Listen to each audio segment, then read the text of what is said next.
Hi friends, చూడండి Uber app అది. Auto బాడీకి పొద్దున ఆన్లైన్ బాడీకి ఒకటి వెళ్ళిన ఊబర్లన 81 పైసలు వచ్చింది. డ్రాప్ చేసిన తర్వాత సార్ 81 పైసలు వచ్చింది సార్ అని చెప్పిన. వాడికి వినిపించిందో వినిపించలేదో నాకు తెలీదు. వాడు 81 రూపాయలు ఆన్లైన్ పేమెంట్ చేసి వెళ్ళిపోయినాడు. రిటర్న్ పిలవాలన్నా నాకు సిగ్గుగా ఉంది, లేదా నాకు ఏం చెప్పాలి నాకు అర్థం కాలేదు. 150 రూపాయలు బాడికి, అలాంటిది 80 రూపాయలకి వెళ్ళినామంటే చూడండి, ఎవరినైనా అడగవచ్చు. షేర్ ఆటోకి వెళ్ళినా 30 రూపాయలు ఇస్తారు.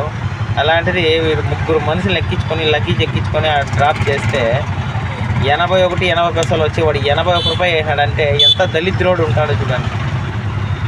నాకు ఒక్కొక్కసారి బాధ అనిపిస్తుంది. ఇదేమి పెద్ద డబ్బులేమి కాదు, విషయం కాదు.